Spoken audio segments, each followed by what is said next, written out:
നമ്മളിന്ന് ദാനിയേലിൻ്റെ പുസ്തകം അതിൻ്റെ 2-ാം അധ്യായം നമ്മൾ ആദ്യം മുതലേ ഒന്ന് സ്റ്റാർട്ട് ചെയ്യുന്നു. നമുക്കറിയാം, ഈ ദാനിയേലിൻ്റെ പുസ്തകം 2-ാം അധ്യായം എന്ന് പറയുന്നത് ദാനിയേൽ ത്രൂ ഔട്ട് നമ്മൾ വായിക്കുമ്പോഴും ദൈവത്തിൻ്റെ സർവാധികാരത്തെക്കുറിച്ച് വെളിപ്പെടുത്തുന്ന ഒരു പുസ്തകമാണ് ദാനിയേലിൻ്റെ പുസ്തകം. രാജാക്കന്മാരുടെ ഹൃദയങ്ങളെ നിയന്ത്രിക്കുകയും അവരെ മാറ്റുകയും അവരുടെ തീരുമാനങ്ങളെയൊക്കെ മാറ്റുവാൻ ദൈവം സർവശക്തനാണ്. ദൈവം അങ്ങനെ ആ ഒരു സർവാധികാരമാണ് നമുക്കവിടെ കാണുവാനായിട്ട് സാധിക്കുന്നത്. ഇപ്പോൾ ഇവിടെ ദാനിയേലിൻ്റെ പുസ്തകം അതിൻ്റെ 2-ാം അധ്യായം 1-ാമത്തെ വചനം മുതൽ വായിക്കുമ്പോൾ, നെബൂഖദ്നേസറിൻ്റെ വാഴ്ചയുടെ 2-ാം ആണ്ടിൽ നെബൂഖദ്നേസർ സ്വപ്നം കണ്ടു, അവൻ്റെ മനസ്സ് വ്യാകുലപ്പെട്ടു. ഇവിടെ ഈ ഒരു സ്വപ്നം കാണുക എന്ന് പറയുന്നത് ദൈവം വ്യക്തികളോട്, ജനങ്ങളോട് സംസാരിക്കുന്ന പല രീതികളിൽ ഒരു രീതിയാണ് സ്വപ്നങ്ങളിലൂടെ ദൈവം സംസാരിക്കുക എന്ന് പറയുന്നത്. നമ്മൾ ഓൾറെഡി ഇത് കഴിഞ്ഞിട്ട് ഈ ഒരു സംഭവം ദാനിയേലിൻ്റെ പുസ്തകം അല്ലെങ്കിൽ ദാനിയേലിൻ്റെ ഈ ബാബിലോൺ പ്രവാസം കഴിഞ്ഞിട്ട് വരുന്ന ഒരു കാര്യമാണ് എസ്തേറിൻ്റെ സംഭവം. ഇവന്തോ ദാനിയേലിൻ്റെ പുസ്തകത്തിന് മുമ്പാണത് എഴുതപ്പെട്ടെങ്കിലും ദാനിയേലിന് ശേഷമുള്ളൊരു സംഭവമാണ് എസ്തേറിൻ്റെ പുസ്തകത്തിൽ രേഖപ്പെടുത്തിയിരിക്കുന്നത്. നമുക്കറിയാം, അവിടെ മൊർദെഖായിക്ക് നീതി നടപ്പാക്കാതെ വന്നപ്പോൾ ദൈവം അന്നത്തെ അഹശ്വേരോസ് രാജാവിൻ്റെ ഉറക്കം ഇതുപോലെ കെടുത്താൻ ഇടയായി. താൻ ഉറങ്ങിയില്ല. ഇവിടെ നെബൂഖദ്നേസർ സ്വപ്നം കണ്ടു, അതിനുശേഷം ഹിസ് സ്പിരിറ്റ് വാസ് ട്രബിൾഡ്, തൻ്റെ മനസ്സ് വ്യാകുലപ്പെട്ടു, അങ്ങനെ തൻ്റെ ഉറക്കം വിട്ടുപോയി എന്ന് നമ്മൾ വായിക്കുന്നത്. അപ്പോൾ ഇത് അഹശ്വേരോസിനും ഇതേപോലെ ഉണ്ടായി. അഹശ്വേരോസ് അന്നത്തെ ചരിത്ര പുസ്തകങ്ങളെല്ലാം പരിശോധിച്ചപ്പോൾ മനസ്സിലായി മൊർദെഖായിക്ക് നീതി കിട്ടിയില്ല എന്നുള്ളത്.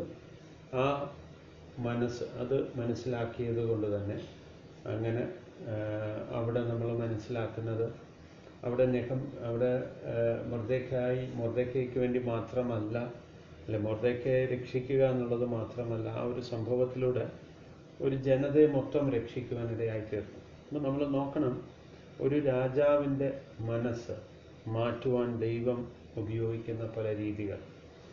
മാത്രമല്ല, നമ്മൾ ഇയ്യോബിൻ്റെ പുസ്തകത്തിൽ നമ്മൾ ഓൾറെഡി കണ്ടു കഴിഞ്ഞ കാര്യമാണ്.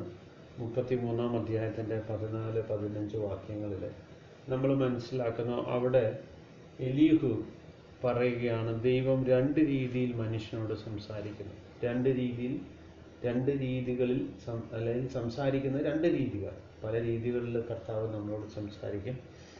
ഇയ്യോബിൻ്റെ പുസ്തകം 33-ാം അധ്യായത്തിൻ്റെ 14 മുതലുള്ള വചനങ്ങൾ വായിക്കുമ്പോൾ, ഒന്ന് അവിടെ പറയുന്നത് ദൈവം സ്വപ്നങ്ങളിലൂടെ സംസാരിക്കുന്നു. അതിൻ്റെ കാരണവും അവിടെ പറയുകയാണ്, that he may turn man aside from his contact and keep man from pride. അവനെ അഹങ്കാരത്തിൽ നിന്ന് രക്ഷിക്കുവാൻ ദൈവം സ്വപ്നങ്ങളിലൂടെ സംസാരിക്കും. അപ്പോൾ ഇപ്പം നെബൂഖദ്നേസറിൻ്റെ ജീവിതം നമ്മൾ പരിശോധിക്കുമ്പോൾ നെബൂഖദ്നേസറിനോട് ദൈവം ഇടപെടുന്നത് സ്വപ്നത്തിലൂടെയാണ്. എന്നിരുന്നാലും നമ്മൾ വായിക്കുന്ന നെബൂഖദ്നേസർ ഈ ദൈവത്തിൻ്റെ മഹത്വം ഈ 2-ാം അധ്യായം അവസാനിക്കുക അല്ലെങ്കിൽ 3-ാം അധ്യായത്തിൽ നമ്മൾ മനസ്സിലാക്കുന്ന മഹത്വമൊക്കെ കണ്ടിട്ടും നെബൂഖദ്നേസർ മാനസാന്തരപ്പെട്ടൊന്നുമില്ല. അതിനുശേഷം പിന്നീട് താൻ അഹങ്കരിക്കുന്നു. അപ്പം ഇവിടെ ഇയ്യോബിൻ്റെ പുസ്തകത്തിൽ പറയുകയാണ്, ദൈവം സ്വപ്നങ്ങളിലൂടെയും വിഷൻസിലൂടെയും സംസാരിക്കുന്നത് മനുഷ്യൻ്റെ അഹന്തയെ നീക്കുവാനായിട്ടാണ്. നമ്മളും ഇതിൽ നിന്ന് പഠിക്കേണ്ട കുറച്ച് ആത്മീയ പാഠങ്ങളുണ്ട്. നമുക്കും രാത്രിയുടെ യാമങ്ങളിൽ, സ്വപ്നങ്ങളിൽ ഒക്കെയും ദൈവം നമ്മളോട് ദൈവത്തിൻ്റെ വചനങ്ങൾ അല്ലെങ്കിൽ നമുക്ക് ബോധ്യങ്ങൾ തരുമ്പോൾ അതിനെ വളരെ സീരിയസ് ആയിട്ട് എടുക്കണം. കാരണം ദൈവം നമ്മളോട് സ്പഷ്ടമായിട്ട് സംസാരിക്കുന്ന കാര്യങ്ങളാണ്. അതിനെ ഗൗനിക്കാതെ പോകുന്നെങ്കിൽ ഈ നെബൂഖദ്നേസറിന് സംഭവിച്ചത് തന്നെ നമുക്കും സംഭവിക്കാം. നെബൂഖദ്നേസർ പിന്നെയും അഹങ്കരിച്ചപ്പോൾ അടുത്ത വചനത്തിൽ നമ്മൾ ഇയ്യോബിൻ്റെ പുസ്തകത്തിൽ തന്നെ വായിക്കുന്നുണ്ട്, ദൈവം അടുത്ത സ്റ്റെപ്പ് ചെയ്യുന്നത് ദൈവം ഹീ സ്പീക്ക് ത്രൂ സിക്നസ്. അതായത് അവൻ ചേസ്റ്റനിങ്ങിലൂടെ അല്ലെങ്കിൽ അവൻ ശിക്ഷണത്തിലൂടെ ദൈവം നമ്മളോട് സംസാരിക്കും. So that may be so painful. അത് കുറച്ച് വേദന ഉളവാക്കുന്നതുമായിരിക്കും. അപ്പം ദൈവത്തിൻ്റെ പ്രോഗ്രാംസ് എല്ലാം ഇങ്ങനെ തന്നെയാണ്. നമ്മൾ സങ്കീർത്തന പുസ്തകത്തിൽ വായിക്കുന്നത് പോലെ മാനസാന്തരപ്പെട്ടില്ലെങ്കിൽ ദൈവം തൻ്റെ വാളിൻ്റെ മൂർച്ച പിന്നെയും പിന്നെയും കൂട്ടുമെന്ന് നമ്മൾ വായിക്കണം. അപ്പോൾ അതുകൊണ്ട് തന്നെ ഇവിടെ രണ്ട് രീതിയിൽ സംസാരിക്കുന്നതായിട്ട് നമ്മൾ കണ്ടു. നെബൂഖദ്നേസറും സ്വപ്നത്തിലൂടെ മര്യാദ പഠിക്കാതിരുന്നപ്പം താൻ അഹങ്കരിച്ചപ്പോൾ നമുക്കറിയാം. പിന്നീട് നമ്മൾ തുടർന്ന് പഠിക്കുന്ന സമയത്ത് നമ്മൾ അതിലേക്ക് എത്തും. അവിടെ നെബൂഖദ്നേസർ ഔട്ട് ഓഫ് മൈൻഡിലേക്ക് പോകുന്നു. താനൊരു മൃഗതുല്യനായി മാറുകയും അങ്ങനെ താൻ മാനസാന്തരപ്പെട്ട് തിരികെ ഈ ദൈവത്തെ നമസ്കരിക്കുകയൊക്കെ ചെയ്യുന്നതായിട്ട് നമുക്ക് കാണുവാനായിട്ട് സാധിക്കും. ഇനി നമുക്ക് താഴോട്ട് വായിക്കാം, 2-ാമത്തെ വാക്യത്തിൽ. അപ്പോൾ ഈ സ്വപ്നം കണ്ടപ്പോൾ നെബൂഖദ്നേസർ വളരെയധികമായിട്ട് ഭാരപ്പെട്ടു, തൻ്റെ ഉറക്കം വിട്ടുപോയി. അവന് ഉറക്കമില്ലാതെയായി. രാജാവിനോട് സ്വപ്നം അറിയിക്കുവാൻ മന്ത്രവാദികളെയും ആഭിചാരകന്മാരെയും ക്ഷുദ്രക്കാരെയും കൽദേരെയും വിളിക്കുവാൻ രാജാവ് കൽപ്പിച്ചു. അവർ വന്ന് രാജസന്നിധിയിൽ നിന്നു. അപ്പോൾ ഈ സ്വപ്നത്തിന് എന്തോ ഭയങ്കരമായ, തനിക്ക് ഈ സ്വപ്നം കണ്ടപ്പോൾ തൻ്റെ മനസ്സ് വളരെ അസ്വസ്ഥനായി. ഈ സ്വപ്നത്തിന് എന്തോ തൻ്റെ ജീവിതമോ അല്ലെങ്കിൽ തൻ്റെ തൻ്റെ ആ എംപയറിനെ കുറിച്ചോ തൻ്റെ എന്താ പറയുന്നത് ആ സിംഹാസനത്തെ സംബന്ധിച്ചോ സാമ്രാജ്യത്തെ സംബന്ധിച്ചോ എന്തോ അതിനൊരു മീനിങ് ഉണ്ട് എന്ന് തനിക്ക് തോന്നിക്കാണും. അല്ലെ എന്തോ something is related to him. അതുകൊണ്ട് തൻ്റെ ഹൃദയം ഒരുപാട് വേദനിച്ചതായിട്ട് കാണാം. സോ അതുകൊണ്ട് രാജാവിന് ഇതിൻ്റെ സത്യമറിയാൻ രാജാവിനുള്ള റിസോഴ്സസ്, അന്നുവരെയും രാജാവിനെ സഹായിച്ച കുറേ ആളുകളെക്കുറിച്ചാണ് പറയുന്നത്. അറിയിക്കുവാൻ പ്രാപ്തരായ കുറേ മന്ത്രവാദികൾ, ആഭിചാരകന്മാർ, ക്ഷുദ്രക്കാർ, കൽദേരെയും വിളിക്കുവാൻ രാജാവ് കൽപ്പിച്ചു. അവരുടെ കൂട്ടത്തിലുള്ള പ്രവാചകന്മാർ, ഇന്നത്തെ കാലത്ത് നമ്മൾ പറയുവാണെങ്കിൽ ഭാവിയും ഭൂതവും ഒക്കെ പറയാൻ കഴിവുള്ള ആളുകൾ അന്നും ഉണ്ടായിരുന്നു. അവർ ഈവിൾ സ്പിരിറ്റ്സിനെ ഡിപ്പെൻഡ് ചെയ്ത് പല ചെപ്പടി വിദ്യകളൊക്കെ കാണിച്ചുകൊണ്ടിരിക്കുകയും അതിൽ അന്ന് അവർക്ക് ഒരുപാട് രാജാക്കന്മാരെയും അവർക്ക് ഫോൾ ചെയ്യാനായിട്ടൊക്കെ സാധിച്ചിട്ടുണ്ടാവും. അപ്പോൾ ഇവിടെ നമുക്ക് വളരെ ഇൻട്രസ്റ്റിംഗ് ആയിട്ടുള്ളൊരു കാര്യം കാണാൻ പറ്റുന്നത്, രാജാവ് അവരോട് ഞാനൊരു സ്വപ്നം കണ്ടു, സ്വപ്നം ഓർക്കാതിരുന്നിട്ട് എൻ്റെ മനസ്സ് വ്യാകുലപ്പെട്ടിരിക്കുന്നു എന്ന് കൽപ്പിച്ചു. അപ്പോൾ ഒന്നാമത്തെ പ്രശ്നം, ഞാനൊരു സ്വപ്നം കണ്ടു, പക്ഷെ സ്വപ്നം എനിക്ക് ഓർക്കാൻ കഴിയുന്നില്ല. അപ്പം അതിന് കൽദേയർ അരാമ്യ ഭാഷയിൽ രാജാവിനോട്, രാജാവ് ദീർഘായുസ്സായിരിക്കട്ടെ, സ്വപ്നം അടിയങ്ങളോട് കൽപ്പിച്ചാലും അർത്ഥം ബോധിപ്പിക്കാമെന്ന് ഉണർത്തിച്ചു. രാജാവ് കൽദേയരോട് ഉത്തരമരുളിയത്, വിധി കൽപ്പിച്ചു പോയി. സ്വപ്നവും അർത്ഥവും അറിയിക്കാതിരുന്നാൽ നിങ്ങളെ കഷണം കഷണമായി ശകലിക്കുകയും വീടുകളെ കുപ്പക്കുന്നാക്കുകയും ചെയ്യും. നോക്കരുത്, രാജാവിൻ്റെ കൽപ്പന ഭയങ്കര ഫാസ്റ്റാണ്. ആ കൽപ്പന വന്നത് ഇങ്ങനെയാണ്. അതായത് അവർക്ക് ഭയങ്കരമായൊരു ടാസ്ക് അവർക്ക് കൊടുത്തത്. ഒന്ന്, നിങ്ങൾ സ്വപ്നം പറയണം. 2, ആ സ്വപ്നത്തിൻ്റെ ഇൻ്റർപ്രിട്ടേഷൻ പറയണം. പിന്നെയും അപ്പം അവർ പറഞ്ഞു, അങ്ങ് ദയവായിട്ട് ആ സ്വപ്നം പറഞ്ഞാൽ ഞങ്ങൾ അതിൻ്റെ അർത്ഥം പറയാം. എന്നാൽ രാജാവ് ഇവരെക്കാൾ ബുദ്ധിമാനാണ്. രാജാവ് കൽദേയരോട് ഉത്തരം പറഞ്ഞത്, വിധി കൽപ്പിച്ചു പോയി. സ്വപ്നവും അർത്ഥവും അറിയിക്കാതിരുന്നാൽ നിങ്ങളെ കഷ്ണം കഷ്ണമായി ശകലിക്കും, വീടുകളെ കുപ്പക്കുന്നാക്കും. സ്വപ്നവും അർത്ഥവും അറിയിച്ചാലോ നിങ്ങൾക്ക് സമ്മാനവും പ്രതിഫലവും ബഹുമാനവും ലഭിക്കും. അതുകൊണ്ട് സ്വപ്നവും അർത്ഥവും അറിയിക്കുവിൻ. ഇപ്പം അവർ പിന്നെയും, രാജാവ് സ്വപ്നം അടിയങ്ങളോട് കൽപ്പിച്ചാലും അർത്ഥം ബോധിപ്പിക്കാമെന്ന് ഉണർത്തിച്ചു. അതിന് രാജാവ് മറുപടി കൽപ്പിച്ചത്, വിധി കൽപ്പിച്ചു പോയി എന്ന് കണ്ടിട്ട് നിങ്ങൾ കാലതാമസം വരുത്തുവാൻ നോക്കുന്നു എന്ന് എനിക്ക് മനസ്സിലായി. നിങ്ങൾ സ്വപ്നം അറിയിക്കാതിരുന്നാൽ നിങ്ങൾക്കൊരു വിധി മാത്രമേ ഉള്ളൂ. സമയം മാറുവോളം എൻ്റെ മുമ്പിൽ വ്യാജവും പൊളിവാക്കും പറയുവാൻ നിങ്ങൾ യോജിച്ചിരിക്കുന്നു. സ്വപ്നം പറയുവിൻ, എന്നാൽ അർത്ഥം അറിയിക്കുവാൻ നിങ്ങൾക്ക് കഴിയുമെന്ന് എനിക്ക് ബോധ്യമാകും. ഞാനിതുകൊണ്ടാണ് പറഞ്ഞ രാജാവ് വളരെ സ്മാർട്ടായിട്ടുള്ളൊരു രാജാവാണ്. നെബൂഖദ്നേസർ ബാക്കി ഇവരുടെ പാരമ്പര്യമായിട്ട് ഇവർ രാജാക്കന്മാരെ പറ്റിച്ചുകൊണ്ട് ജീവിച്ചവരാണ്. കാരണം രാജാക്കന്മാർ പലരും ഫൂളിഷാണ് ഇങ്ങനെയുള്ള ആളുകളുടെ വർത്തമാനം കേൾക്കാൻ. അതായത് ഇന്ന് ഇതെന്തിനെ കാണിക്കുന്നതെന്ന് വെച്ചാൽ, നമ്മൾ ഈ പ്രവചന പുസ്തകങ്ങൾ പഠിക്കുമ്പോൾ ഇന്നത്തെ കാലഘട്ടത്തിൽ നമ്മൾ ആത്മീയ പാഠങ്ങൾ ഉൾക്കൊള്ളണം. ഇന്ന് ഈ പ്രവാചകന്മാരിങ്ങനെയാണ്. അവർക്ക് എന്തിൻ്റെയെങ്കിലും വാലോ തുമ്പോ കിട്ടിക്കഴിഞ്ഞാൽ അവർക്ക് അതിൻ്റേതായിട്ടുള്ളൊരു ഇൻ്റർപ്രിട്ടേഷൻ ഉണ്ട്. രാജാവ് പറഞ്ഞുകൊണ്ട് വരുന്ന ഇതാണ്. ഇപ്പോൾ ഇൻ കേസ് രാജാവ് ഓൾറെഡി പറയുന്നുണ്ട്, ഞാൻ മറന്നുപോയെന്ന്. ഇൻ കേസ് ആ സ്വപ്നം പറഞ്ഞു എന്ന് വെച്ചോ, പറഞ്ഞാൽ അതുവരെയും ആ ആൾക്കാർ ചെയ്തുകൊണ്ടിരുന്നതെന്ന് വെച്ചാൽ ആ സ്വപ്നത്തിന്, കേൾക്കുന്ന സ്വപ്നത്തിന് അവർ തന്നെ ഒരു വ്യാഖ്യാനം കൊടുക്കും. ഇന്നും അങ്ങനെ തന്നെയല്ലേ? ഇന്നും എന്തെങ്കിലുമൊക്കെ ദർശനമെന്ന് പറഞ്ഞൊക്കെ കണ്ട് അവർക്ക് അവരുടേതായിട്ടുള്ള വ്യാഖ്യാനങ്ങളും കൊടുത്ത് ജനത്തെ പറ്റിച്ച് ജീവിക്കുന്ന ഒരു സമൂഹം, ക്രിസ്തീയ സമൂഹത്തിൻ്റെ അവസ്ഥയാണ് ഞാൻ ഈ പറയുന്നത്. ഇപ്പം നോക്ക്, ഇവിടെ രാജാവ് അവരെ ടെസ്റ്റ് ചെയ്യുകയാണ്. രാജാവ് പറയാണ്, നിങ്ങൾ എന്നെ സ്വപ്നം ഓർപ്പിക്കുമ്പോൾ, ഇന്ന സ്വപ്നമാണ് കണ്ടെന്ന് വരുമ്പോൾ തനിക്ക് ഓർമ്മ വരും. അപ്പം തനിക്ക് മനസ്സിലാവും ഈ വ്യക്തികൾ ഇനി പറയാൻ പോകുന്ന ഇൻ്റർപ്രിട്ടേഷനും ശരിയായിരിക്കും. അപ്പോൾ അതാണ് ആ രാജാവിൻ്റെ ബുദ്ധി എന്ന് പറയുന്നത് അവിടെയാണ് പ്രകടമായിരിക്കുന്നത്. സോ അതുകൊണ്ടാണ് ഞാൻ പറഞ്ഞ രാജാവ് വളരെ സമർത്ഥനായ ഒരു വ്യക്തി. അപ്പോൾ ഈ നെബൂഖദ്നേസറിനെ ഇവർക്ക് പറ്റിക്കാനായിട്ട് സാധിക്കത്തില്ല. ഈ കള്ളപ്രവാചകന്മാർക്കും രാജാവിൻ്റെ അടുത്ത ആൾക്കാരെന്ന് രാജാവിനെ പ്രസാദിപ്പിച്ച്, ഇപ്പം എന്ത് സ്വപ്നമാണെങ്കിലും ശരി, ഇനി രാജാവിന് വിരുദ്ധമായിട്ടാണെങ്കിലും കള്ളപ്രവാചകന്മാരുടെ ഒരു സ്വഭാവമുണ്ട്. രാജാവിനെ സൂചിപ്പിക്കാൻ വേണ്ടി മോശമായ ഒരു കാര്യമാണെങ്കിലും നല്ലതെന്നേ പറയത്തുള്ളൂ. നമ്മൾ യെരമ്യാവിൻ്റെ പുസ്തകത്തിലൊക്കെ വായിക്കുന്നുണ്ട് കള്ളപ്രവാചകന്മാരുടെ ഒരു സ്വഭാവം. സമാധാനമില്ലാത്തടത്ത് അവർ സമാധാനമുണ്ടെന്ന് പറയും. അവർക്കൊരൊറ്റ ലക്ഷ്യമേ ഉള്ളൂ, ആഹാരം. ഇങ്ങനെ തന്നെയാണ് നമ്മൾ വായിക്കുന്നത്, ആഹാരം, പണം. ഈ രണ്ട് കാര്യത്തിന് വേണ്ടി അവർ എന്തു നുണയും പറയും. ഇന്നും ഈ കള്ളപ്രവാചകന്മാർക്ക് ഇതേ സ്വഭാവം തന്നെയാണ്.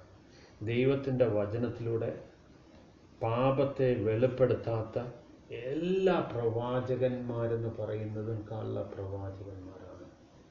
കാരണം നമുക്ക് ഈ യഥാർത്ഥ പ്രവചന ശുശ്രൂഷ നടക്കണമെങ്കിൽ ഈ പ്രവാചകന്മാരെന്ന് പറയുന്ന ആളുകൾക്ക് സർവ്വതും നയിക്കുന്ന സർവശക്തനായ ദൈവത്തോട് ബന്ധമുള്ളവരായിരിക്കണം. ഈ ബന്ധമില്ലാത്ത ഒരു വ്യക്തികൾ നോക്കി, ഇതുവരെയും ഈ ആഭിചാരക്രിയക്കാർക്കും അല്ലെങ്കിൽ ഈ മജീഷ്യൻസിനും കൽദേർക്കും ഒക്കെ ഈസി ആയിട്ട് അവർ സ്വപ്നങ്ങൾക്ക് അർത്ഥം പറഞ്ഞു കൊടുത്തവരാണ്. പക്ഷേ ഇപ്പോൾ അവർ പെട്ടുപോയി, അവർ വളരെ ധർമ്മസങ്കടത്തിലായിരിക്കുകയാണ്. നമുക്ക് തുടർന്ന് വായിക്കാം.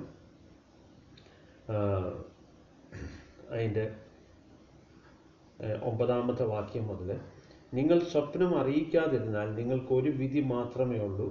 സമയം മാറുവോളം എൻ്റെ മുമ്പിൽ വ്യാജവും പൊളിവാക്കും പറയുവാൻ നിങ്ങൾ യോജിച്ചിരിക്കുന്നു. എത്ര ക്ലിയർ ആയിട്ടാണ് രാജാവ് അതിനെക്കുറിച്ച് പറഞ്ഞേക്കുന്നത്. സ്വപ്നം പറയുവീൻ, എന്നാൽ അർത്ഥവും അറിയിക്കുവാൻ നിങ്ങൾക്ക് കഴിയുമെന്ന് എനിക്ക് ബോധ്യമാകും. കൽദേർ രാജസന്നിധിയിൽ ഉത്തരം ബോധിപ്പിച്ചത്, രാജാവിൻ്റെ കാര്യം അറിയിക്കുവാൻ കഴിയുന്ന ഒരു മനുഷ്യനും ഭൂമിയിലില്ല. എത്രയും മഹാനും ബലവാനുമായ ഏതൊരു രാജാവും ഇങ്ങനെയുള്ള കാര്യം ഒരു മന്ത്രവാദിയോടോ ആഭിചാരക്കാരനോടോ കൽദേയനോടോ ഒരിക്കലും ചോദിച്ചിട്ടില്ല. രാജാവ് ചോദിക്കുന്ന കാര്യം പ്രയാസമുള്ളതാകുന്നു. തിരുമുമ്പിൽ അത് അറിയിക്കുവാൻ ജഡവാസമില്ലാത്ത ദേവന്മാർക്കല്ലാതെ മറ്റാർക്കും കഴിയുകയില്ല. എന്തായാലും അവരൊരു കാര്യം സമ്മതിച്ചു, ഇത് മനുഷ്യരായിട്ട് പിറന്ന ആർക്കും സാധിക്കുകയില്ല. പിന്നെ ഇത് സാധിക്കുന്നെങ്കിൽ അവരുടെ ഭാഷയിൽ ദേവന്മാർ എന്ന് പറഞ്ഞാൽ മനുഷ്യരെക്കാളിലും ശക്തിയേറിയ എന്തെങ്കിലും ശക്തികളുണ്ടെങ്കിൽ അവർ വിശ്വസിക്കുന്ന ശക്തികൾ, അതെന്തുവാണെന്ന് വെച്ചാൽ അവർക്ക് മാത്രമേ സാധിക്കത്തുള്ളൂ. എന്നാൽ ആ ശക്തിയുമായിട്ട് ഇവർക്ക് ബന്ധവുമില്ല. അതാണ് അവർ ക്ലിയറായിട്ട്, അവർ ഒരു പരിധി വരെയും ആ വാക്യം വായിക്കുമ്പോൾ അവർ കുറച്ച് സത്യസന്ധരാണ്. അവരുടെ ഉള്ള അവസ്ഥ അവർക്ക് പറയാനായിട്ട് സാധിച്ചു. രാജാവ് ഇങ്ങനൊരു കുരുക്കി കൊണ്ടുപോയി ഇവരെ നിർത്തിയപ്പോൾ ഇവർ പറയാൻ നിർബന്ധിതരായി, ഇത് ഞങ്ങളെ കൊണ്ട് കഴിയുകയില്ല. ഞാൻ ഈ വാക്യം വായിച്ചപ്പോൾ ഓർത്ത ഒരു കാര്യം, ഇൻ കേസ് രാജാവ് ഈ സ്വപ്നം ഓർത്ത് പറയുമായിരുന്നെങ്കിൽ ഡെഫിനറ്റ്ലി ഇവർക്കൊരു ഉത്തരം കണ്ടേനെ. എന്നാൽ ഇവരെ ഈ ഒരു ധർമ്മസങ്കടത്തിൽ കൊണ്ടെത്തിയപ്പോൾ അവരുള്ള കാര്യം പറയുകയാണ്, ഇങ്ങനൊരു കാര്യം ഒരു രാജാക്കന്മാരും ആരോടും പറഞ്ഞിട്ടില്ല. ഇനിയും അഥവാ ഇങ്ങനൊരു കാര്യം സ്വപ്നവും അതിൻ്റെ വ്യാഖ്യാനവും പറയാൻ ഒരു മനുഷ്യർക്കും സാധിക്കത്തില്ല. സാധിക്കുന്നെങ്കിൽ അത് ദേവന്മാർക്ക് മാത്രമേ പറ്റൂ. അങ്ങനെ നമുക്ക് തുടർന്ന് വായിക്കാം.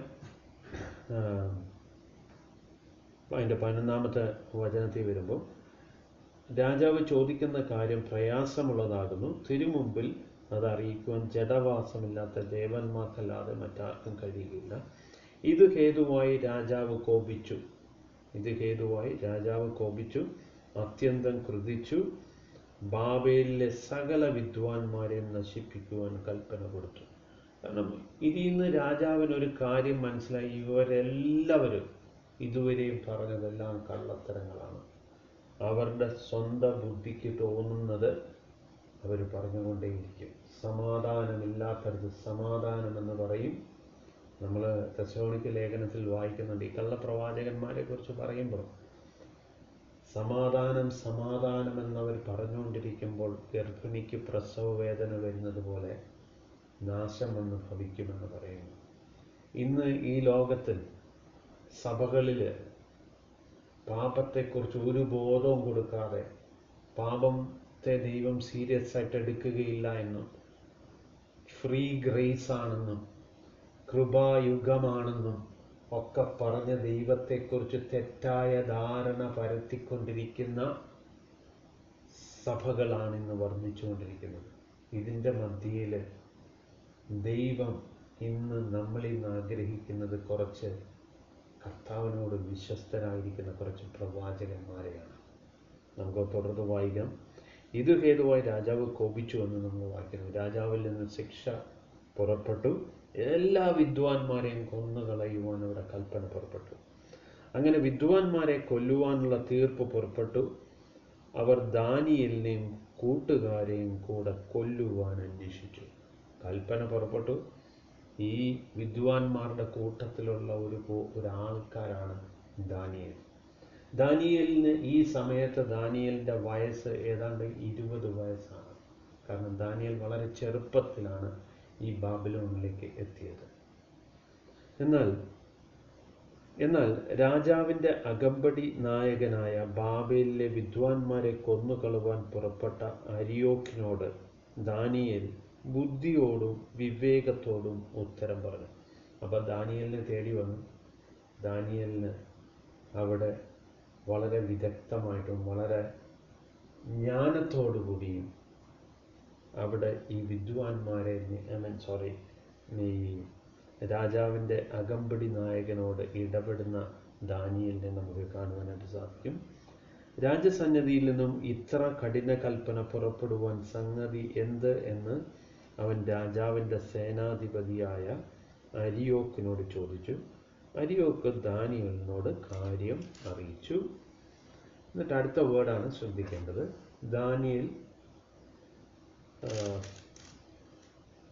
ദാനിയേലിന് കാര്യങ്ങൾ അറിയിച്ചപ്പം ദാനിയേൽ ചെയ്യുന്ന കാര്യം, ദാനിയേൽ അകത്ത് ചെന്ന് രാജാവിനോട് തനിക്ക് സമയം തരണമെന്നും താൻ രാജാവിനോട് അർത്ഥം അറിയിക്കാമെന്നും ബോധിപ്പിച്ചു. ഓക്കെ, ഇതാണ് ആ വ്യത്യാസം. ആ കള്ളപ്രവാചകന്മാരുടെ പ്രശ്നം എന്തായിരുന്നു? ഈ രാജാവിൻ്റെ മന്ത്രവാദികളും ശുദ്ധരക്കാർക്കും ഒക്കെ സ്വപ്നം അറിഞ്ഞാൽ അർത്ഥം പറയാനിരിക്കുന്നവരാണ്. പക്ഷെ ദാനിയേലും അരിയോക്ക്, രാജാവിൻ്റെ സേനാധിപതിയായ അരിയോക്ക് ദാനിയേലിനോട് കാര്യം പറഞ്ഞു എന്ന് പറഞ്ഞാൽ എന്തായിരിക്കും പറഞ്ഞത്? രാജാവ് പറഞ്ഞത് തന്നെയാണ്. രാജാവ് ഒരു സ്വപ്നം കണ്ടു, ആ സ്വപ്നം മറന്നുപോയി, ആ സ്വപ്നത്തിൻ്റെ അർത്ഥം അറിയുന്നു. എന്താ ദാനിയേലിൻ്റെ റെസ്പോൺസ്? ദാനിയേൽ പറഞ്ഞു, എനിക്ക് കുറച്ച് സമയം മാത്രം തന്നാൽ മതി, ഞാൻ താൻ രാജാവിനോട് അർത്ഥം അറിയിക്കാമെന്ന് ബോധിപ്പിച്ചു. എന്താണ് ഈ ദാനിയേലിനെ ഇത്രത്തോളം ശക്തനാക്കിയത്? ദാനിയേലും ആ വ്യക്തികളും മനുഷ്യർ തന്നെയാണ്. അവർ പറഞ്ഞതുപോലെ തന്നെ ഒരു മനുഷ്യർക്കും ചെയ്യാൻ പറ്റാത്ത ഒരു കാര്യമാണെന്ന് നെബൂഖദ്നേസർ ആവശ്യപ്പെട്ടത്. എന്നാൽ ദാനിയേലിനറിയാം, ദാനിയേലിനൊരു വിശേഷതയുണ്ട് മറ്റുള്ളവരെ അപേക്ഷിച്ച്. അവർ പറഞ്ഞു ദേവന്മാർക്ക് മാത്രമേ സാധിക്കത്തുള്ളൂ. എന്നാൽ ഈ ദാനിയേലിന് ഇവരറിയാത്ത ആ ദേവനായിട്ട്, അല്ലെങ്കിൽ ലോകവും അതിലുള്ളതൊക്കെയും സൃഷ്ടിച്ച ദൈവത്തോട് ബന്ധമുണ്ട്. ആ ദൈവത്താൽ ഇത് സാധിക്കുമെന്ന് ദാനിയേലിൻ്റെ കോൺഫിഡൻസ് ആണ്. ഇന്ന് പുതിയ നിയമസഭയ്ക്ക് ദൈവം തന്നിരിക്കുന്ന കോൺഫിഡൻസ്, അവൻ്റെ ഹിതപ്രകാരം നാം എന്തപേക്ഷിച്ചാലും അവൻ നമുക്ക് ചെയ്തു തരുമെന്നുള്ളത് അവനോടുള്ള നമ്മുടെ പ്രാഗൽഭ്യമാണ്, ഉറപ്പാണ്. ഈ ഉറപ്പാണ് ദാനിയേലിനുണ്ടായിരുന്നത്. ദാനിയേലിനറിയാം താൻ ആരെയാണ് വിശ്വസിച്ചിരിക്കുന്നതെന്ന്.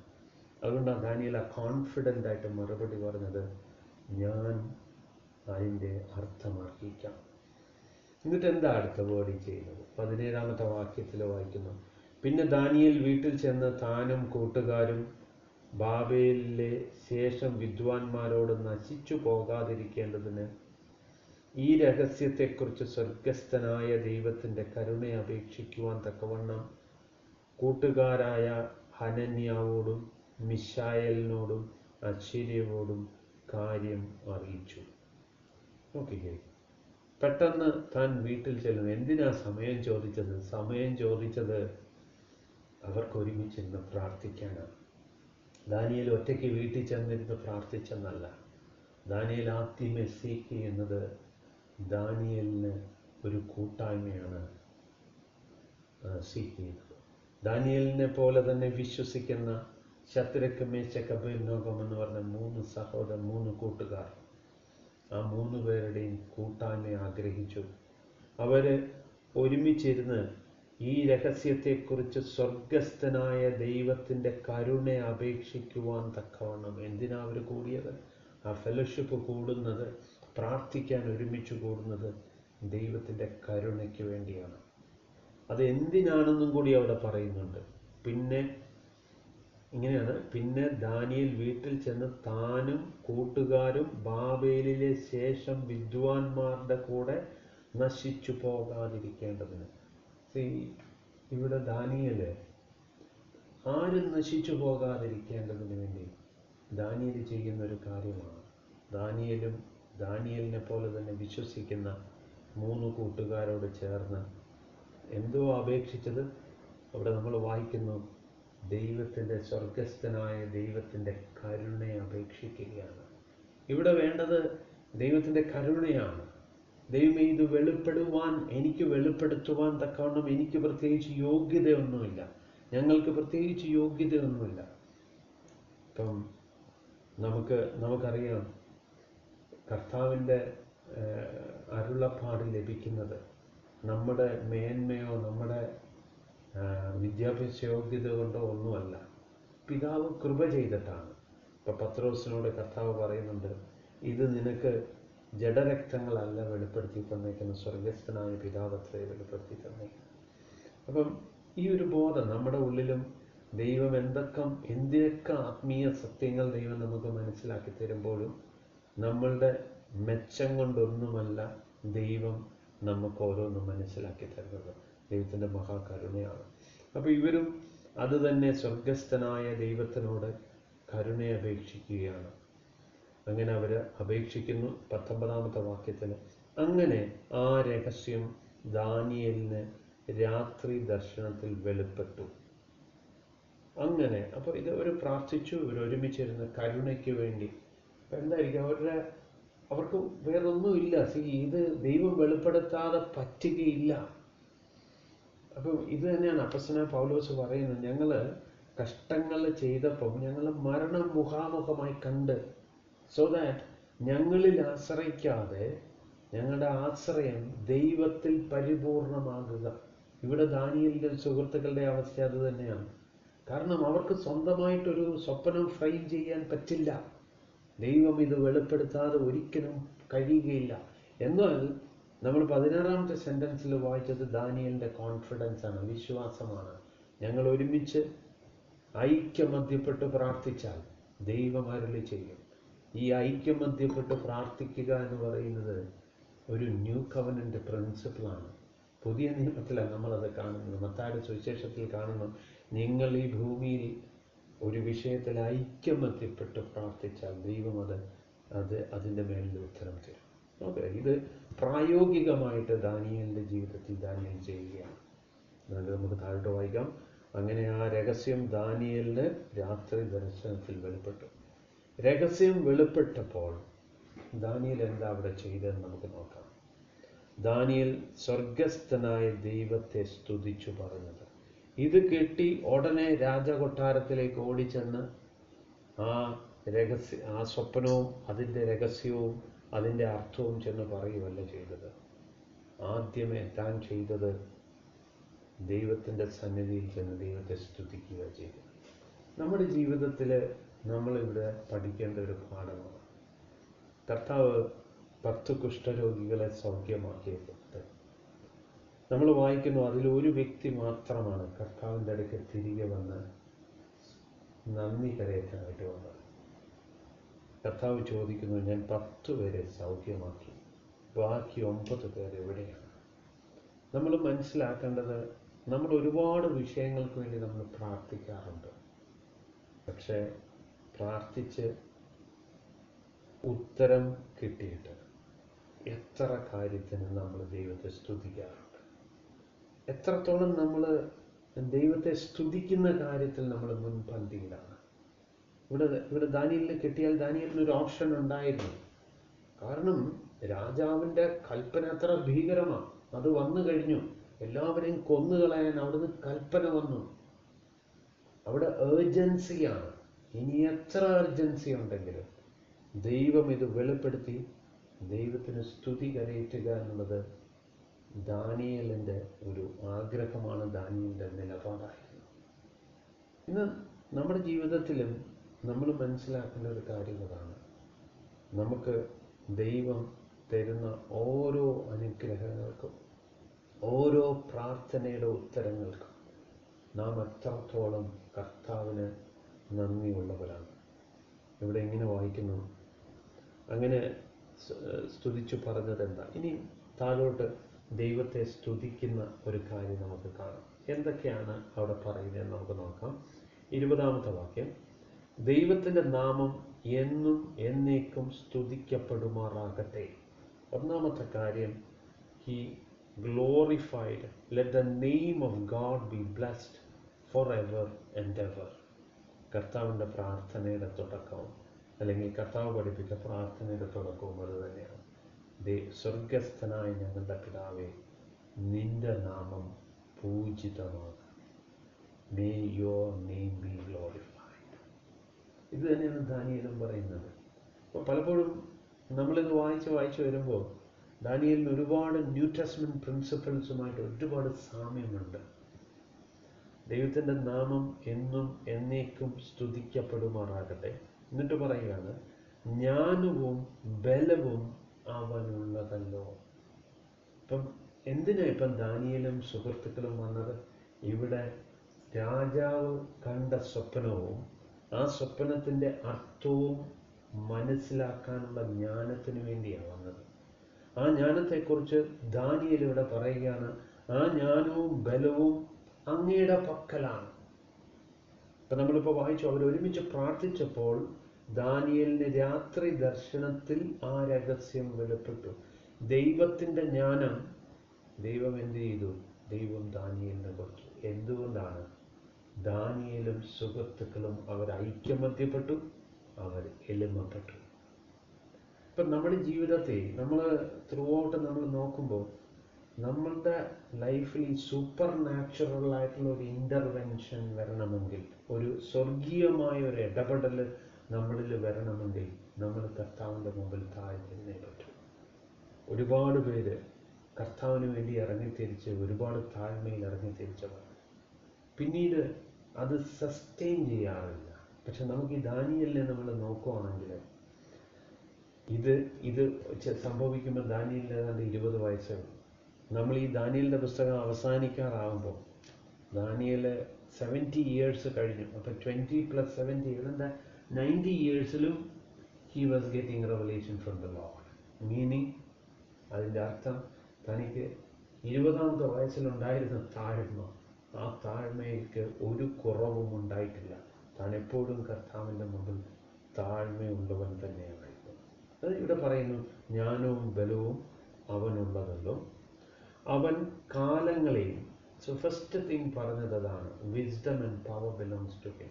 ഏതാണ്ട് 7 കൂട്ടം കാര്യങ്ങളാണ് അവിടെ പറയുന്നത്. ഒന്നാമത്തെ കാര്യം wisdom and power belong to him. രണ്ടാമത്തെ കാര്യം പറയുകയാണ്, അവൻ കാലങ്ങളെയും സമയങ്ങളെയും മാറ്റുന്നു. He changes times and epochs. സമയങ്ങളും സീസൺസ്, കാലങ്ങളും സീസൺസിനെയും എല്ലാം മാറ്റുന്ന ദൈവം. ഓക്കെ, ഇവിടെ ആ ദൈവത്തിൻ്റെ സർവാധികാരമാണ്. ഓരോ രാജാക്കന്മാരെ എത്ര ടൈം എവിടെ, നമ്മൾ രാജാക്കന്മാരെന്ന് മാത്രമല്ല നമ്മുടെ ഓരോരുത്തരുടെയും ആയുസ് എത്ര നാൾ വരണമെന്ന് തീരുമാനിക്കുന്നത് അവിടുന്നാണ്. പിന്നെ പറയുന്നു, അവൻ രാജാക്കന്മാരെ നീക്കുകയും രാജാക്കന്മാരെ വാഴിക്കുകയും ചെയ്യുന്നു. ഇതാണ് അടുത്ത ഒരു ദൈവത്തെ സ്തുതിച്ച് പറയുകയാണ്. He removes and establishes Kings. ചില രാജാക്കന്മാരെ അവർ താഴ്ത്തുന്നു, ചില രാജാക്കന്മാരെ അവർ ഉയർത്തുന്നു. നമ്മുടെ രാജ്യത്ത് ഓരോ ഭരണാധികാരികൾ മാറിപ്പോകുന്നതും വരുന്നതും എല്ലാം ദൈവത്തിൻ്റെ നിയോഗമാണ്. ദൈവമാണ് അവരെ ആക്കുന്നത്. അതുകൊണ്ട് തന്നെയാണ് നമ്മൾക്ക് അവരെ ദൈവത്തിൻ്റെ ദാസന്മാരെന്ന് കണ്ട് അവർക്ക് കീഴ്പ്പെട്ടിരിക്കണമെന്ന് കർത്താവ് നമ്മളോട് കൽപ്പിക്കുന്നത്. കർത്താവിനെ പ്രതി മാനുഷിക കൽപ്പനകൾക്ക്, മാനുഷിക ഓർഡിനൻസസിന് നിങ്ങൾ കീഴടങ്ങിയിരിപ്പീനെന്ന് നമുക്ക് കൽപ്പനയുണ്ട്. എന്നിട്ട് വീണ്ടും നമ്മൾ വായിക്കുന്നു, അവൻ ജ്ഞാനികൾക്ക് ജ്ഞാനവും വിവേകികൾക്ക് ബുദ്ധിയും കൊടുക്കുന്നു. അവൻ ജ്ഞാനികൾക്ക് ജ്ഞാനവും വിവേകികൾക്ക് ബുദ്ധിയും കൊടുക്കുന്നു. അവൻ അഗാധവും ഗൂഢവുമായത് വെളിപ്പെടുത്തുന്നു. അവൻ ഇരുട്ടിൽ ഉള്ളത് അറിയുന്നു. വെളിച്ചം അവനോടുകൂടെ വസിക്കുന്നു.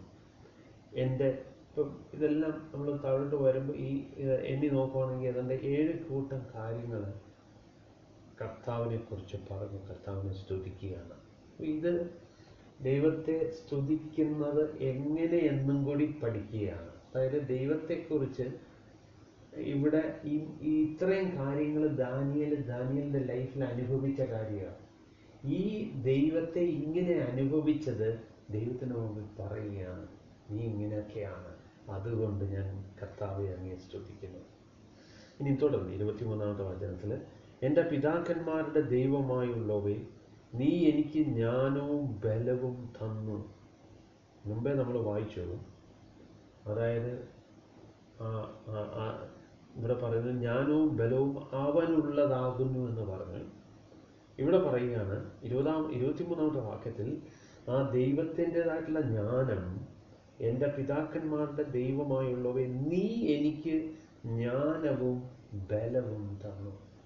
വിസ്ഡം തന്നു, സ്ട്രെങ്ത് തന്നു, എനിക്ക് ശക്തി തന്നു. ഞാൻ നിന്നോട് അപേക്ഷിച്ചത് ഇപ്പോൾ എന്നെ അറിയിച്ചു. രാജാവിൻ്റെ കാര്യം ഞങ്ങൾക്ക് വെളിപ്പെടുത്തി തന്നിരിക്കൊണ്ട് ഞാൻ നിന്നെ വാഴ്ത്തി സ്തുതിക്കുന്നു. ഇത് എൻ്റെ മിടുക്ക് കൊണ്ടൊന്നുമല്ല, അവിടുന്ന് എനിക്ക് വെളിപ്പെടുത്തി തന്നതാണ്. ആ വെളിപ്പെടുത്തി തന്നതിനെ ഓർത്ത് ഞാൻ അങ്ങയെ സ്തുതിക്കുന്നു. അതുകൊണ്ട് ദാനിയേൽ ബാബേലിലെ വിദ്വാൻമാരെ നശിപ്പിക്കുവാൻ രാജാവ് നിയോഗിച്ചിരിക്കുന്ന അര്യോക്കിൻ്റെ അടുക്കൽ ചെന്ന് അവനോട്, ബാബേലിലെ വിദ്വാൻമാരെ നശിപ്പിക്കരുത്, എന്നെ രാജ്യസന്നിധിയിൽ കൊണ്ടുപോകണം, ഞാൻ രാജാവിനെ അർത്ഥം ബോധിപ്പിക്കാമെന്ന് പറഞ്ഞു. തനിക്ക് ദൈവത്തിൻ്റെ വെളിപാട് കിട്ടി, ഈ ദൈവത്തിന് നന്ദി കരയറ്റി നന്ദി കരയിട്ടിട്ട് അടുത്ത സ്റ്റെപ്പിലേക്ക് കയറുക. അരിയോക്കിനോട് പറയുക, നീ രാജാവിൻ്റെ മുമ്പിൽ എന്നെ കൊണ്ട് നിർത്തിക്കുക, ഞാൻ ഇതിൻ്റെ അർത്ഥവും താൻ കണ്ട സ്വപ്നവും വിവരിക്കാം. അരിയോക്ക് ദാനിയേലിനെ വേഗം രാജസന്നിധിയിൽ കൊണ്ടുചെന്നു രാജാവിനെ അർത്ഥം ബോധിപ്പിക്കേണ്ടതിന്, യഹൂദ പ്രവാസികളിൽ ഒരുത്തനെ ഞാൻ കണ്ടെത്തിയിരിക്കുന്നുവെന്ന് ഉണർത്തിച്ചു. അങ്ങനെ രാജാവിൻ്റെ മുമ്പിൽ ചെല്ലുന്നു. 26-ാമത്തെ വാക്യത്തിൽ, ബെൽസസർ എന്നു പേരുള്ള ദാനിയേലിനോട്, രാജാവ് കൊടുത്ത പേരാണ് ബെൽസസർ, രാജാവ് കണ്ട സ്വപ്നവും അർത്ഥവും അറിയിക്കുവാൻ നിനക്ക് കഴിയുമോ എന്ന് ചോദിച്ചു. രാജാവ് ഉടനെ ദാനിയേലിനെ മുമ്പിൽ നിർത്തിയിട്ട് ദാനിയേലിനോട് ചോദിക്കാൻ, നീക്ക് ഞാൻ കണ്ട സ്വപ്നവും അതിൻ്റെ അർത്ഥവും പറയാൻ നിന്നെ കൊണ്ട് കഴിയുമോ? ഇങ്ങനൊരു ചോദ്യം നമ്മളോട് ചോദിച്ചാൽ നമ്മൾ പറയാൻ പോകുന്ന ഉത്തരം എന്താ? നമ്മൾ ഈ ദാനിയേലിനെ പോലെ തന്നെ, ഇപ്പം ദാനിയേൽ റെഡിയാണ്, ദാനിയേലിന് ദർശനം കിട്ടി, ദാനിയേലിന് വെളിപാട് കിട്ടി, ഈ സ്വപ്നം കിട്ടി, സ്വപ്നത്തിൻ്റെ അർത്ഥവും കിട്ടി. ഈ നമ്മളായിരുന്നെങ്കിൽ നമ്മൾ പറയും, അതെ, yes I can tell the dreams and its interpretation. 27-ാമത്തെ വാക്യത്തിൽ ദാനിയേൽ പറയുകയാണ്, ദാനിയേൽ രാജ്യസന്നിധിയിൽ ഉത്തരം ബോധിപ്പിച്ചത് രാജാവ് ചോദിച്ച ഗുപ്തകാര്യം വിദ്വാൻമാർക്കും ആഭിചാരന്മാർക്കും മന്ത്രവാദികൾക്കും സ്വപ്നവാദികൾക്കും രാജാവിനെ അറിയിക്കുവാൻ കഴിയുന്നതല്ല. എങ്കിലും ഇവർക്കാർക്കും പറയാൻ കഴിയാത്ത കാര്യം, എങ്കിലും രഹസ്യങ്ങളെ വെളിപ്പെടുത്തുന്ന ഒരു ദൈവം സ്വർഗത്തിലുണ്ട്. എനിക്ക് കഴിയും എന്നല്ല താൻ പറഞ്ഞത്, എൻ്റെ മിടുക്കുകൊണ്ടല്ല ഞാൻ ഇനിയും പറയാൻ പോകുന്നതും. രാജാവ് ഒരു കാര്യം അറിയണം, രഹസ്യങ്ങളെ വെളിപ്പെടുത്തുന്ന ഒരു ദൈവം സ്വർഗത്തിൽ ഉണ്ട്. അവൻ ഭാവി കാലത്ത് സംഭവിക്കാനിരിക്കുന്നത് നെബൂഖദ്നേസർ രാജാവിനെ അറിയിച്ചിരിക്കുന്നു. ഇതാണ് അവിടെ സംഭവിച്ചത്. രാജാവിനെ അറിയിച്ചിരിക്കുന്നു. സ്വപ്നവും പള്ളിമെത്തയിൽ വെച്ച് തിരുമനസ്സിൽ ഉണ്ടായ ദർശനങ്ങളും ആണിത്. അപ്പോൾ ഇവിടെ ദാനിയേൽ വളരെ ക്ലിയർ ആയിട്ട് അവിടെ പറയുകയാണ്, ഇത് ഞാൻ അല്ല പറയുന്നത്, നീ ഒരു കാര്യം മനസ്സിലാക്കണമല്ലയോ രാജാവേ, സ്വർഗത്തിൽ വസിക്കുന്ന ഒരു ദൈവമുണ്ട്. ആ ദൈവമാണ് ഈ രഹസ്യങ്ങളെ വെളിപ്പെടുത്തി തരുന്നത്. മാത്രമല്ല, ഭാവി കാലത്ത് സംഭവിക്കാനിരിക്കുന്നത് നെബൂഖദ്നേസർ രാജാവിനെ അറിയിച്ചിരിക്കുന്നു. അപ്പോൾ എന്നിട്ട്, രാജാവേ, ഇനി മേലിൽ സംഭവിക്കാനിരിക്കുന്നത് എന്തെന്നുള്ള വിചാരം പള്ളിമെത്തയിൽ വെച്ച് തിരുമനസ്സിനുണ്ടായി. രഹസ്യങ്ങളെ വെളിപ്പെടുത്തുന്നവൻ സംഭവിക്കാനിരിക്കുന്നത് അറിയിച്ചും ഇരിക്കുന്നു. അപ്പോൾ എന്താ സംഭവം? അതിൻ്റെ ബാക്ക്ഗ്രൗണ്ട് രാജാവിനോട് പറയുകയാണ്. അങ്ങ് കിടക്കയിൽ കിടക്കുന്ന സമയത്ത് അങ്ങയിലൊരു ചിന്ത വന്നു, ഈ രാജ്യത്തിൻ്റെയും ഒക്കെ ഭാവി എന്തായി തീരുമെന്ന് ഒരു ചിന്ത വന്നു. ആ ചിന്തയിലൂടെ ഉറങ്ങിയപ്പോൾ ദൈവം സ്വപ്നത്തിലൂടെ രാജാവിനോട് സംസാരിച്ചു. എന്നിട്ട്, എനിക്കോ ജീവനോടിരിക്കുന്ന ഒരുത്തനേക്കാളും അധികമായ ജ്ഞാനമൊന്നും ഉണ്ടായിട്ടല്ല, രാജാവിനോട് അർത്ഥം ബോധിപ്പിക്കേണ്ടതിന് തിരുമനസ്സിലെ വിചാരം തിരുമനസ്സുകൊണ്ട് അറിയിക്കേണ്ടതിനുമത്രേ ഈ രഹസ്യം എനിക്ക് വെളിപ്പെടുത്തിയിരിക്കുന്നത്. എന്തിനാണ് അവിടെ വീണ്ടും രാജാവേ, നമുക്ക് 29-ാമത്തെ വാക്യം പോലെ വായിക്കാം. രാജാവേ, ഇനി മേലിൽ സംഭവിക്കാനിരിക്കുന്നത് എന്തെന്നുള്ള വിചാരം പള്ളിമെത്തയിൽ വെച്ച് തിരുമനസ്സിനുണ്ടായി. രഹസ്യങ്ങളെ വെളിപ്പെടുത്തുന്നവൻ സംഭവിക്കാനിരിക്കുന്നത് അറിയിച്ചും ഇരിക്കുന്നു. എന്നിട്ട് പിന്നെയും ആ ദാനിയേലിൻ്റെ ആ ഹ്യൂമിലിറ്റി അവിടെ വീണ്ടും വെളിവാകുകയാണ്.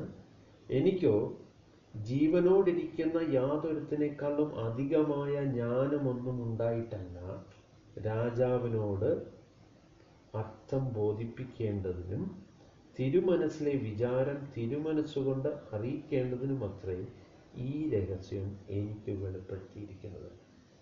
എനിക്ക് എന്തെങ്കിലും പ്രത്യേകത ഉണ്ടായതുകൊണ്ടൊന്നോ, ഞാനത് ഇംഗ്ലീഷിലും കൂടെ വായിക്കാം. But as for me this mystery has not been revealed to me for any wisdom residing in me more than in any other living being, but for the purpose of making the interpretation known to the king, that you may understand the thoughts of your mind. അപ്പോൾ ദൈവം നമ്മുടെ ഓരോരുത്തരുടെയും ജീവിതത്തിൽ ദൈവം ഇതുപോലെയുള്ള ആത്മവരങ്ങൾ ദൈവം നമുക്ക് നൽകും. എന്തിനാണ്? എൻ്റെ മഹത്വത്തിന് വേണ്ടിയല്ല. ഇവിടെ ദാനിയേലിന് ഇത് കൊടുത്തത് എന്തിനു വേണ്ടിയാണെന്നാണ്? രാജാവിന് ഉണ്ടായ ആ താൻ മറന്നുപോയ കാര്യം തനിക്ക് ഓർമ്മപ്പെടുത്താനും ഭാവിയിൽ സംഭവിക്കാൻ പോകുന്ന കാര്യം അറിയിക്കുവാനുമാണ്. ഇതുപോലെ തന്നെയാണ് ദൈവത്തിൻ്റെ പരിശുദ്ധാത്മാവിൻ്റെ വരം ദൈവം നമുക്ക് ഓരോരുത്തർക്കും തരുന്നത്. നമ്മുടെ പേരിനോ പെരുമയ്ക്ക് വേണ്ടിയോ അല്ല. ദൈവം ഒരു ശുശ്രൂഷ തന്നാൽ ആ ശുശ്രൂഷയുടെ പേരിൽ അഹങ്കരിക്കാനോ നിഗളിക്കാനോ അതിനുവേണ്ടി പേരെടുക്കാനോ അതിന് ഞാൻ സഭയുടെ മുമ്പിൽ ഞാനൊരു ഇമ്പോർട്ടൻറ്റ് പേഴ്സൺ ആണെന്ന് വരുത്താനോ ഒന്നുമല്ല. ദ ഓൺലി തിങ്, ദൈവം നമുക്ക് ഓരോ വരവും തന്നിരിക്കുന്നത് ടു സെർവ് അതേഴ്സ്. ഇതാണ് കർത്താവ് ക്രൂശിതനാവുന്നതിന് മുമ്പേ നമ്മുടെ മുമ്പിൽ പഠിപ്പിച്ചു തന്ന ഏറ്റവും വലിയ ഹ്യൂമിലിറ്റിയുടെ എക്സാമ്പിളാണ് കർത്താവ് നമ്മുടെ മുമ്പിൽ തന്നത്. കർത്താവ് കാല് കഴുകാൻ തുനിഞ്ഞു. എന്നിട്ട് ശിഷ്യന്മാരോട് പറയും, നിങ്ങളും ഇത് ചെയ്യുക, നിങ്ങൾക്കിത് പിന്നീട് മനസ്സിലാകും. മാത്രമല്ല കർത്താവ് അവരോടത്ത് പറയുന്നു, നാം എന്തെങ്കിലും ചെയ്തു കഴിഞ്ഞാൽ കർത്താവ് കൽപ്പിച്ചത് ചെയ്തു എന്നല്ലാതെ ഞാനിതിന് യോഗ്യനാണെന്നും എനിക്കിതിന് സമ്മാനം വേണമെന്നും ക്ലെയിമും ഒന്നും വെക്കാതെ we are but unprofitable servants എന്നുള്ളൊരു ബോധം നമ്മുടെ ഉള്ളിലുണ്ടാവണം. ദൈവം ഇതാണ് നമ്മൾ ഇന്ന് ആഗ്രഹിക്കുന്നത്. അതുകൊണ്ട് ഇന്ന് നമ്മുടെ ജീവിതങ്ങളിൽ കർത്താവ് നമുക്ക് തന്നേക്കുന്ന വരങ്ങൾ എന്തുമായിക്കോട്ടെ, അതെല്ലാം മറ്റുള്ളവരെ സേവിക്കാൻ വേണ്ടി, സഭയെ സേവിക്കാൻ വേണ്ടി, ഓരോ വിശ്വാസികളെയും സ്നേഹിക്കാൻ വേണ്ടി, ഓരോരുത്തരുടെയും കാലുകൾ കഴുകുവാൻ തക്കവണ്ണം നമുക്ക് നമ്മളെ തന്നെ കർത്താവിൻ്റെ മുമ്പിൽ താഴ്ത്തി കൊടുക്കാം. ദാനിയേൽ ഇവിടെ ഒരു വലിയ മാതൃകയായിരിക്കുകയാണ്. രാജാവിൻ്റെ മുമ്പിൽ ആ രഹസ്യം വെളിപ്പെടുത്തുമ്പോൾ താൻ ആ എളിമയിൽ നിന്നും ഒരല്പം പോലും മാറിയിട്ടില്ല. തനിക്ക് അറിയാം തൻ്റെ ഉള്ള അവസ്ഥ അവിടെ പറയുകയാണ്, ഞാൻ ആരെക്കാളും വലിയവനായിട്ടില്ല. ദൈവം എനിക്കിത് തന്നത് to serve you my lord. ഇതാണ് നമുക്ക് ഓരോരുത്തർക്കും ഉണ്ടാവേണ്ട ഒരു ആറ്റിറ്റ്യൂഡ്. കർത്താവ് അതിനായിട്ട് നമ്മളെ സഹായിക്കട്ടെ.